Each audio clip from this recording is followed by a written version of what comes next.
जय हिंद, वंदे मातरम। लेके हम लोग फिर आज जो है कि सीडीपी की क्लास आप लोगों के सामने उपस्थित हूँ, जिसको हम बाल विकास कहते हैं, चाइल्ड डेवलपमेंट। ठीक है, तो ये क्लास लेके मैं आप लोगों के सामने उपस्थित हूँ। बिना देर किए हुए आप लोग जल्दी जल्दी इस सेशन को देख लीजिएगा, क्योंकि ये जो सेशन है आपको जे टेट हरियाणा में जो टीचर वैकेंसी आई है उसके लिए, ठीक है, या फिर अभी यूपी टेट होने वाला है उसके लिए, एमपी टेट होने वाला है उसके लिए, यू टेट होने वाला है, ठीक है, उत्तराखंड टेट होने वाला है उसके लिए, या फिर अभी जल्दी ही में सूचना मिल रही है कि अभी राजस्थान में रीट होने वाली है उसके लिए भी। तो ये सारे एग्जाम जो भी टीचर एग्जाम होते हैं और जिसमें सीडीपी पूछी जाती है, ठीक है, तो इन एग्जाम में क्या है कि ये सेशन इंपॉर्टेंट होने वाला है। ठीक है, तो चलिए वीडियो को बिना देर किए हुए, वीडियो को बिना स्किप किए हुए आप देखिएगा। ठीक है, और अगर अभी तक आपने चैनल को सब्सक्राइब नहीं किया है तो सब्सक्राइब कर लीजिए, बेल आइकन को प्रेस कर लीजिए, जिससे कि आपको नई नई नोटिफिकेशन के अपडेट मिलते रहें। ठीक है, तो चलिए पिछले सेशन की अगर हम बात करते हैं तो पिछले सेशन में हम लोगों ने 80 क्वेश्चन क्या हुआ था, 80 क्वेश्चन हम लोगों ने डन कर लिया था। ठीक है, 80 क्वेश्चन में हम लोगों ने क्या किया था, डन कर लिया था। आज हम लोगों को 81 क्वेश्चन से आगे बढ़ना है। ठीक है, तो चलिए ज़्यादा देर ना करते हुए हम लोग अपने सेशन की तरफ आते हैं। और सेशन स्टार्ट करने से एक प्यारा सा कोटेशन है कि हमारी तकलीफ हमें ही पता है, हमारी तकलीफ हमें ही पता है, लोगों ने इस चेहरे को बस हंसते हुए देखा है। ठीक है, तो जिसकी तकलीफ होती है पता उसे ही होता है। लोगों का क्या है, लोगों के सामने हंसना। ठीक है, लोग कहते हैं ना कि जनाब हंसने में क्या जाता है, तो उस लिहाजे से तो हर एक इंसान हंस रहा है, लेकिन वो हंसी के पीछे के जो दर्द समझ ले, वो इंसान दुनिया में बहुत कम लोग हैं, बहुत कम है। ठीक है, तो जैसे किसी ने बहुत ही खूबसूरत बात कही है कि वक्त ऐसे ना दीजिए, वक्त ऐसे ना दीजिए कि भीख लगे, वक्त ऐसे ना दीजिए कि भीख लगे, बाकी आपको जो ठीक लगे। ठीक है, तो चलिए सेशन को स्टार्ट करते हैं। और आज का हम लोगों का ये पहला सेशन, पहला क्वेश्चन है। क्वेश्चन बड़ा ही उम्दा है, देखिएगा क्वेश्चन क्या कह रहा है। क्वेश्चन कह रहा है कि शिक्षा की प्रक्रिया में प्रेरणा का महत्व इस बात को ध्यान में रखे जो अध्यापक को निम्न में से कौन सा कार्य नहीं करना चाहिए। ठीक है, तो ऑप्शन नंबर ए कह रहा है कि हम लोगों का, चलिए ऑप्शन नंबर ए कह रहा है कि कार्य के लक्ष्य को स्पष्ट करना। ऑप्शन नंबर बी कह रहा है कि विद्यार्थी को सामाजिक कार्यों में भाग लेने के अवसर प्रदान करना। ठीक है, तो ये दोनों तो हमें नहीं लगता है कि ये आंसर हो सकता है। ठीक है, क्योंकि ये दोनों ही कथन क्या है, सही है। ठीक है, और हमें क्या करना है, नहीं वाले कथन को खोजना है। ठीक है, तो आइए देखते हैं क्या है।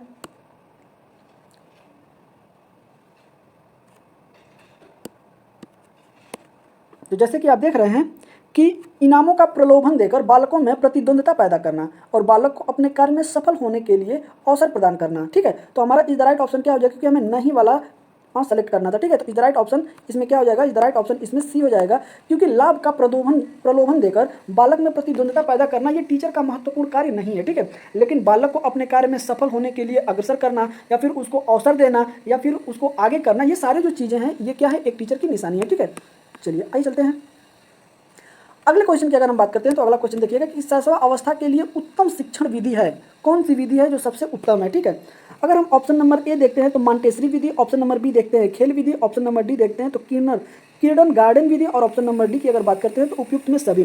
ठीक है, अगर हम बात करते हैं शैशव अवस्था के लिए कि उत्तम विधि कौन है, तो इसमें हो जाएगा is the right option D. ठीक है, करेक्ट ऑप्शन क्या हो जाएगा, डी हो जाएगा, उपयुक्त में सभी, क्योंकि मॉन्टेसरी विधि भी क्या है, ये भी उपयुक्त है हम लोगों के लिए। ठीक है, और उसके बाद क्या है, मॉन्टेसरी भी उपयुक्त है, खेल विधि भी उपयुक्त है, और किंडर गार्डन विधि भी क्या है, ये उपयुक्त है। ठीक है, चलिए आगे चलते हैं। अगला क्वेश्चन की अगर हम बात करते हैं कि तुम मुझे कोई बालक दे दो और मैं उसे कुछ भी बना सकता हूं, यह दावा किसने किया था या फिर यह कथन किसका है, किसने कहा था। ठीक है, किसने कहा था कि तुम मुझे कोई बालक दे दो और तुम उसे जो कहोगे बनाने के लिए मैं उसे वो बना के आपको वापस कर दूंगा। तो मैकडूगल ने कहा था, कोहलर ने कहा था, या वाटसन ने कहा था, पावलाव ने कहा था। ठीक है, तो यह दावा किसका है, तो यह दावा है वाटसन का। इस द राइट ऑप्शन की अगर बात करें तो बी जो है कि इसमें करेक्ट ऑप्शन हो जाएगा। बी क्या हो जाएगा, करेक्ट ऑप्शन हो जाएगा। वाटसन का ही ये कथन है कि तुम मुझे कोई बालक दे दो और मैं उसे कुछ भी बना सकता हूं। ठीक है, चलिए आगे चलते हैं। आगे देखिएगा क्या है कि प्रगतिशील परिवारों में बच्चों में अपेक्षाकृत कौन सा प्रेरक अधिक प्रबल होता है।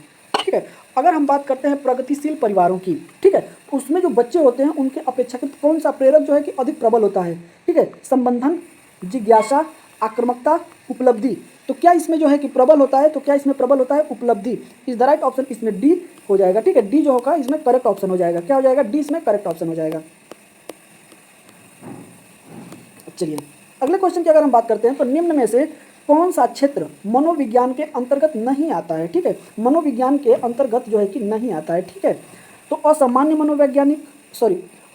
मनोविज्ञान, औद्योगिक मनोविज्ञान, आर्थिक मनोविज्ञान, खेल मनोविज्ञान, ठीक है। तो हमें बताना है कि कौन सा मनोविज्ञान के अंतर्गत नहीं आता है, वो कौन सा क्षेत्र है, ठीक है। अगर हम बात करते हैं तो आर्थिक मनोविज्ञान का क्षेत्र जो है कि इसके अंतर्गत नहीं आता है, ठीक है। तो करेक्ट ऑप्शन क्या हो जाएगा, करेक्ट ऑप्शन इसमें सी हो जाएगा, ठीक है। असामान्य मनोविज्ञान का क्षेत्र बिल्कुल आता है, ठीक है। औद्योगिक मनोविज्ञान का क्षेत्र भी आता है और खेल मनोविज्ञान का क्षेत्र भी इसके अंतर्गत आता है। चलिए आगे चलते हैं। अगला अगर क्वेश्चन है कि बाल विकास में, ठीक है, बाल विकास में क्या है, प्रक्रिया पर बल दिया जाता है, ठीक है, प्रक्रिया पर बल है, वातावरण अनुभव की भूमिका पर बल है, गर्भावस्था से किशोरा अवस्था का अध्ययन होता है, उपयुक्त में सभी। अगर बाल विकास की अगर हम बात करते हैं तो गर्भावस्था से लेकर किशोरा अवस्था का अध्ययन है, ठीक है। तो इस द राइट ऑप्शन इसमें क्या हो जाएगा, इस द राइट ऑप्शन इसमें सी हो जाएगा, ठीक है। करेक्ट ऑप्शन क्या हो जाएगा, सी जो है इसमें करेक्ट ऑप्शन हो जाएगा, ठीक है। चलिए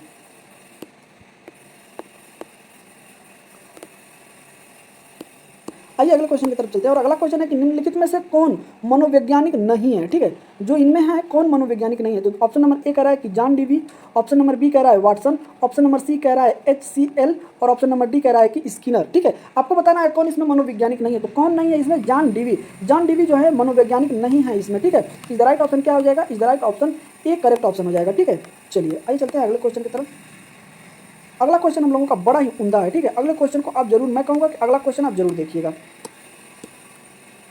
अगला क्वेश्चन है कि एक औसत बुद्धि वाला बच्चा यदि भाषा को पढ़ने एवं समझने में कठिनाई प्रदर्शित करता है तो यह संकेत देता है, ठीक है। अगर कोई बच्चा है, ठीक है, वह पढ़ने, ठीक है, क्या है, पढ़ने और भाषा पढ़ने में क्या करता है, अगर उसे कठिनाई होती है तो वह किस रोग से लक्षित है, ठीक है, लक्षण कौन से हैं, ठीक है। तो ऑप्शन नंबर ए कह रहा है कि पठन अक्षमता, जिसे डिसलेक्सिया कहते हैं, लेखन अक्षमता डिसग्राफिया कहते हैं, गणितीय अक्षमता डिस्पेक्सिया कहते हैं और गणितीय समन्वय डिसलेक्सिया कहते हैं, ठीक है।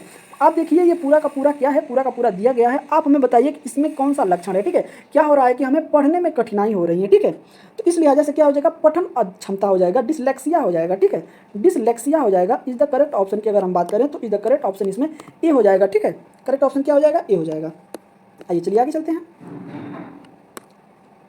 अगले क्वेश्चन की अगर हम बात करते हैं तो निम्नलिखित में से शिक्षा मनोविज्ञान किसमें उपयोगी नहीं है, ठीक है। दिया है कि बालक की मानसिक अवस्था का पता लगाने के लिए, शिक्षण विधियों के चयन में, छात्रों को प्रेरित करने में, पशुओं के प्रयोग में, ठीक है। तो इस द राइट ऑप्शन इसमें डी हो जाएगा। पशुओं के प्रयोग में यह ली जाने वाली ऐसी विधि नहीं है, जो मनोविज्ञान की विधि है ये पशुओं के प्रयोग में नहीं ली जाती है, ठीक है। तो ये गलत हो जाएगा हमारा। लेकिन शिक्षा के बालक के मानसिक अवस्था को पता लगाने में इसका उपयोग किया जाता है, शिक्षण विधियों का चयन करने में भी किया जाता है और छात्र को अभिप्रेरित करने में भी इसका प्रयोग किया जाता है। चलिए आगे चलते हैं।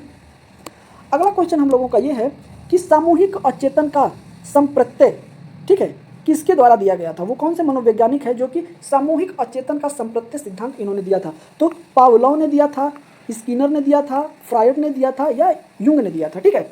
अगर हम बात करते हैं कि वो कौन से वैज्ञानिक है, इस लिहाजे से इस द राइट ऑप्शन हम लोगों का इसमें डी हो जाएगा, ठीक है। डी जो है कि करेक्ट ऑप्शन हो जाएगा। युंग जो है कि वो मनोवैज्ञानिक है जो सामूहिक अचेतन का संप्रत्यय सिद्धांत इन्होंने दिया था, ठीक है। अगले ऑप्शन की अगले क्वेश्चन की अगर हम बात करते हैं तो सामूहिक सूची 1 को जो है कि सूची 2 से क्या करना है, सुमेलित करके सही उत्तर हमें देना है, ठीक है। आइए, ठीक है, चलिए देखिए ये है हम लोगों का सूची 1 और सूची 2, ठीक है। तो सूची 1 में एक है कि जॉन डीवी, ठीक है, फिर दिया है टिचनेर, फिर दिया है कोफ्का, फिर दिया है वॉटसन, ठीक है। और इन लोगों के जो यहाँ पे दिया है इनके सिद्धांत दिए हैं और इनके सिद्धांत को क्या करना है, हमें मैचिंग करना है, ठीक है। अब दे दिया है कि इनके आगे दिया है गेस्टावाद, रचनावाद, कृत्यवाद या व्यवहारवाद, ठीक है। अगर इसमें अगर हम बात करते हैं कि ऑप्शन क्या सही हो जाएगा, ठीक है। तो इसमें क्या सही हो जाएगा हम लोगों का, इसमें इज द राइट ऑप्शन की अगर हम बात करते हैं तो इज द राइट ऑप्शन इसमें डी करेक्ट ऑप्शन हो जाएगा। क्या हो जाएगा, डी जो है करेक्ट ऑप्शन हो जाएगा। स ब अ द, ठीक है, ये क्या हो जाएगा, करेक्ट ऑप्शन हो जाएगा।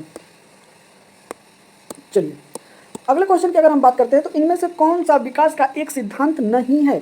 विकास संशोधन योग्य होता है, विकास केवल संस्कृति से साधित और निर्धारित होता है, विकास जीवन पर्यंत चलता है, या फिर विकास वंशानुक्रम और पर्यावरण दोनों से प्रभावित होता है। तो क्या दिया है कि इसमें क्या नहीं है, हमें वही बताना है, ठीक है। तो इसमें क्या है, क्या नहीं है, तो इज द राइट ऑप्शन क्या हो जाएगा, डी इसमें करेक्ट ऑप्शन हो जाएगा। डी क्या होगा, करेक्ट ऑप्शन हो जाएगा, क्योंकि विकास जो होता है ये वंशानुक्रम और पर्यावरण से प्रभावित नहीं होता है। बाकी जो ऑप्शन है ये तीनों ऑप्शन क्या है, ये तीनों ऑप्शन करेक्ट है, ठीक है। विकास में संशोधन योग्य है, बिल्कुल है। विकास केवल संस्कृति से साधित और निर्धारित होता है, ये भी है। और विकास जो है कि जीवन पर्यंत चलने वाला क्रिया है, ठीक है। चलिए आगे है कि शिक्षा मनोविज्ञान का संबंध है, शिक्षा मनोविज्ञान का संबंध है शिक्षक से है, शिक्षण से है, कक्षा कक्ष वातावरण से है। दो ऑप्शन अभी नीचे दिए गए हैं, ठीक है, आपको बताना है विद्यार्थी से है या उपयुक्त में सभी से है, ठीक है। तो इसमें क्या है कि इज द राइट ऑप्शन हमारा ई हो जाएगा, ठीक है। इज द राइट ऑप्शन क्या हो जाएगा, इज द राइट ऑप्शन हम लोगों का ई हो जाएगा, उपयुक्त में से सभी, ठीक है। उपयुक्त में से सभी, करेक्ट ऑप्शन क्या हो जाएगा, ई हो जाएगा। ऑप्शन नंबर और क्वेश्चन नंबर अगर 94 की अगर हम बात करते हैं, तो एक प्रभावशाली अध्यापक होने के लिए यह महत्वपूर्ण है, ठीक है। क्या महत्वपूर्ण है आप बताइएगा। ऑप्शन नंबर ए कह रहा है कि पुस्तक में उत्तरों को लिखने पर बल देना। ऑप्शन नंबर बी कह रहा है कि समूह गतिविधि के बजाय वैयक्तिक अधिगम पर ध्यान देना। ऑप्शन नंबर सी कह रहा है कि विद्यार्थियों द्वारा प्रश्न पूछने के कारण उत्पन्न व्यवधान की अनदेखी करना, प्रत्येक बच्चे के संपर्क में रहना, ठीक है। तो क्या महत्वपूर्ण है यही हमें बताना है, ठीक है। और इसका अगर हम बात करते हैं तो इसका is the right option D हो जाएगा कि प्रत्येक बच्चे के क्या है, संपर्क में रहना, ठीक है। प्रत्येक बच्चे के संपर्क में रहना, करेक्ट ऑप्शन क्या हो जाएगा, करेक्ट ऑप्शन इसमें डी हो जाएगा। चलिए आगे चलते हैं। अगला क्वेश्चन हम लोगों का कह रहा है कि शिक्षा के क्षेत्र में व्यवहारवादी का सबसे बड़ा योगदान है, ठीक है। आत्मनिरीक्षण, वस्तुनिष्ठता, पाठ्यक्रम या सभी, ठीक है। अगर हम 95 नंबर की अगर बात करें तो वस्तुनिष्ठता आ जाएगी। इज द राइट ऑप्शन की अगर बात करें तो इज द राइट ऑप्शन इसमें बी जो है कि करेक्ट ऑप्शन हो जाएगा, ठीक है। चलिए आगे चलते हैं। आगे है हम लोगों का अधिगम में, ठीक है, ने प्रभाव का नियम। अधिगम में वो कौन से मनोवैज्ञानिक है जिन्होंने प्रभाव का नियम दिया है, क्या दिया है, प्रभाव का नियम। तो ऑप्शन नंबर ए कह रहा है पावलोव, ऑप्शन नंबर बी कह रहा है स्किनर, ऑप्शन नंबर सी कह रहा है थॉर्नडाइक और ऑप्शन नंबर डी कह रहा है वाटसन। तो किसने यह नियम दिया है, ठीक है। तो प्रभाव का नियम दिया है, कौन दिया है, थॉर्नडाइक ने दिया है। तो करेक्ट ऑप्शन क्या हो जाएगा, सी हो जाएगा, थॉर्नडाइक ने प्रभाव के नियम को दिया है। चलिए आगे चलते हैं। अगले क्वेश्चन की अगर हम बात करते हैं तो कौन सा युग्म सीखने में पुनर्वलन को महत्व नहीं मानता है, ठीक है। वो कौन से युग्म हैं जो पुनर्वलन को सीखने में महत्वपूर्ण कारक नहीं मानते हैं, ठीक है। ऑप्शन नंबर ए कह रहा है कि स्किनर व हल, ऑप्शन नंबर बी कह रहा है टालमैन, गुथरी, ऑप्शन नंबर सी कह रहा है कि हल व गुथरी और ऑप्शन नंबर डी कह रहा है कि सभी, ठीक है। तो कौन कौन से वो वैज्ञानिक है जो इसमें नहीं मानते हैं, तो इसके वैज्ञानिक है टॉलमैन एवं गुथरी जो है कि इसके पक्ष में नहीं है। तो करेक्ट ऑप्शन क्या हो जाएगा, करेक्ट ऑप्शन हमारा बी जो है कि करेक्ट ऑप्शन हो जाएगा, टॉलमैन एवं गुथरी इसके पक्ष में नहीं है, ठीक है। चलिए आइए चलते हैं अगले क्वेश्चन की तरफ। अगला क्वेश्चन है कि प्रासंगिक अंतःबोध परीक्षण TAT का विकास किसके द्वारा किया गया था, ठीक है। ऑप्शन नंबर ए कह रहा है कि माफ करिएगा, ठीक है, डायमंड होगा यहाँ पे, ठीक है। अगला नंबर ऑप्शन कह रहा है कि वोल्टेजमैन, ऑप्शन नंबर सी कह रहा है मुर्रे और डी कह रहा है बैलक। तो कौन है जो TAT के परीक्षण का विकास किया था, ठीक है। तो कौन है वो है भैया मुर्रे हैं, ठीक है। करेक्ट ऑप्शन क्या हो जाएगा, सी हो जाएगा। मुर्रे जो वैज्ञानिक है यही जो है कि TAT परीक्षण का विकास किए थे। क्वेश्चन नंबर अगर 99 की अगर हम बात करें तो कंट स्किनर के अनुसार बच्चों में भाषा विकास परिणाम होता है। तो ऑप्शन नंबर ए कह रहा है कि व्याकरण में प्रशिक्षण का, ऑप्शन नंबर बी कह रहा है अनुकरण व पुनर्वलन का, ऑप्शन नंबर सी कह रहा है अंतर्निहित योजनाओं का और ऑप्शन नंबर डी कह रहा है कि परिपक्वता का, ठीक है। तो हमें बताना है कि इसमें क्या है। तो अगर हम स्किनर की बात करते हैं तो स्किनर ने ही कहा था कि अनुकरण व पुनर्वलन का सिद्धांत इन्होंने ही दिया था। तो इस द राइट ऑप्शन की अगर बात करें तो बी जो है इसमें करेक्ट ऑप्शन हो जाएगा, ठीक है। और इस सेशन का आज का हम लोगों का ये लास्ट क्वेश्चन है, ठीक है। क्या है, लास्ट क्वेश्चन है इस सेशन का। और आप बताइएगा कि ये क्वेश्चन आपको कैसे लग रहे हैं, ठीक है। अगला है कि शब्द समान तत्व निम्न से गहन शब्द रखता है, ठीक है। ऑप्शन नंबर ए कह रहा है कि समान परीक्षा प्रश्न, सहयोगी से ईर्ष्या, अधिगम स्थानांतरण, समूह निर्देशन, ठीक है। शब्द समान तत्व निम्न से गहन संबंध रखता है, ठीक है। तो समूह निर्देशन हो जाएगा, इज द करेक्ट ऑप्शन। इसमें क्या हो जाएगा, डी जो है कि इसका करेक्ट ऑप्शन हो जाएगा, ठीक है। तो इस तरीके से हमने आज 100 क्वेश्चन जो है कि इसके भी कंप्लीट कर लिए हैं, ठीक है। कितने 100 क्वेश्चन, ठीक है। और इसमें बहुत सारे अभी हम लोगों को लेके चलना है। अगर ये क्लास अगर इंपॉर्टेंट की अगर बात करें तो हम ये झारखंड हो जाएगा टेट, यूपी टेट हो जाएगा, अभी हरियाणा में जो है कि JBT की जो वैकेंसी आई है उसके लिए महत्वपूर्ण हो जाएगा, ठीक है। यू टेट अभी होने वाला है उसके लिए भी महत्वपूर्ण हो जाएगा। तो एक तरीके से ओवरऑल जो टीचर एग्जाम होते हैं ना, वो सारे एग्जाम के लिए ये सेशन बहुत ही महत्वपूर्ण है, ठीक है। और अभी तक अगर आपने चैनल को सब्सक्राइब नहीं किया है तो प्लीज़ सब्सक्राइब कर लीजिए, जिससे कि आपको नई नई नोटिफिकेशन के अपडेट मिलते रहे। ठीक है, तो मिलते हैं आपसे अब अगले सेशन में। जय हिंद, वंदे मातरम।